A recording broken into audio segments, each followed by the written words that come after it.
And on this episode of Laura in the Kitchen, I'm going to show you how to make one of Italy's most classic sauces. It's Bolognese.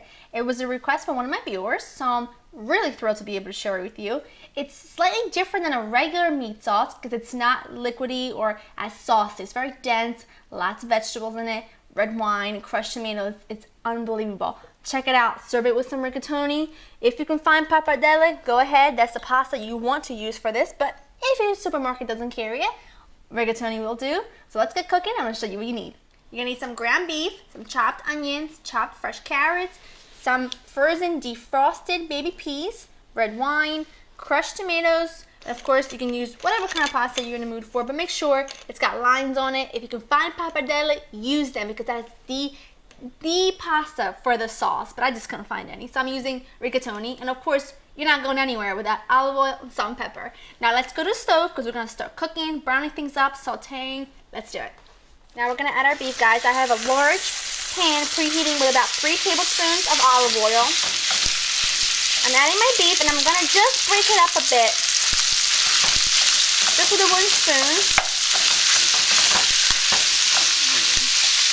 You keep doing that so it's all broken up, and you're going to cook it until it's just about cooked through, but not all the way. So just keep an eye on it.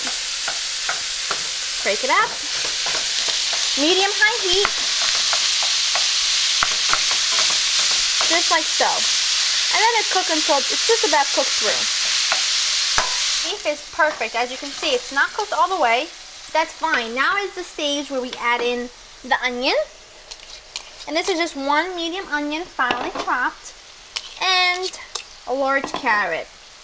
Now, I should say that before you start any of this, get a nice big pot with water coming to a boil, because sometimes the longest, when you're making a sauce, the pasta sauce, the thing that takes the longest is for the water to come to a boil. So get that out of the way before you even start cooking. So get that done, then start chopping up your vegetables. Now I've added my onions and carrots.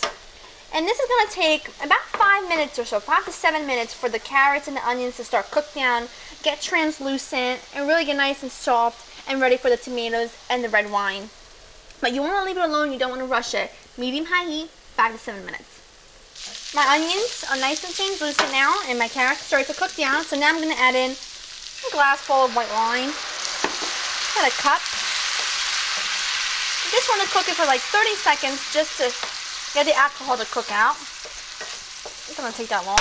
But I do want to season it with a salt and pepper, because you know how I like to season every element of my dish. A little salt, some pepper.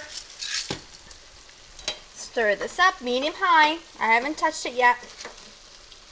And now we're going to add in one 28-ounce can of crushed Italian tomatoes. Now I know that my viewer asked for bolognese sauce made with fresh tomatoes, but to be completely honest with you, I've tried making it with fresh tomatoes and it doesn't work because they don't have enough juices and they aren't as sweet and as soft as canned tomatoes are. So what I'm suggesting is that you find a really good kind of, Italian crushed tomatoes in a can. It works just as fine. Actually works 10 times better. So you gotta trust me on this. Make it this way and you'll see. Now, this is just how I want it. Still medium-high. Partially cover it, just like so. And you want to let this cook for about 40 minutes. Check on it, give it a stir every now and then. If it's getting too hot and the liquid's being reduced too quickly, turn it down to medium. But other than that, let it go for about 40 minutes. I'd say 35. And then we're going to add the peas and finish it off. Now my sauce has been cooking for 30 minutes, and as you can see, it's nice and thick. It's not at all watery, which is what we want. My water is up to a boil for my pasta, so I'm going to do that. Make sure it's nicely salted. The Italians believe that the water you cook your pasta in should be as salty as the Mediterranean, so I obey that rule. Now what I'm going to do is season the sauce with salt and pepper. Because remember, we only season the meat and the vegetables. Here we go. Last 10 minutes of cooking is when we add our defrosted baby peas. Now please don't add the peas while they're still frozen, because what's going to happen is when they thaw out in the sauce, it is going to be a liquidy, watery mess. So you want to make sure to do this 10 minutes before your sauce is complete. And you want to make sure that they are thawed completely before you add them. I reduced my heat to medium because it was cooking a little bit too fast. So just cook this for another 10 minutes or so. It's the same amount of time it takes for the pasta to cook. And then once they're all done, we're going to mix them together, finish it up, and it's going to be delicious. Drain my pasta really well, guys. That's really important. You don't want anything watery floating around in there. Now I'm putting it back into this big pan because I want lots of room to toss my sauce in. And you can see it's not very liquidy, which is why it's called a Bolognese and not just a regular meat sauce. Just stir nicely.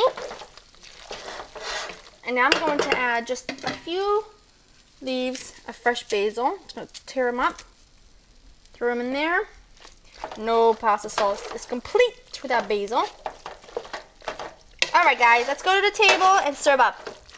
This is perfect. Smells magnificent. Just make sure you cook your pasta al dente, okay? Just cook it with a nice bite to it, not too soft. You're not feeding it to a baby here. Just plate yourself like that.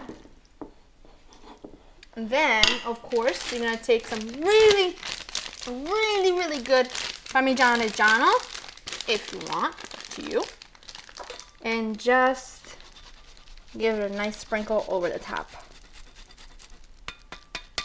And there you have it, guys. It is so good, so easy, absolutely brilliant. You gotta try it, you gotta make it. This is the way Bolognese is meant to be.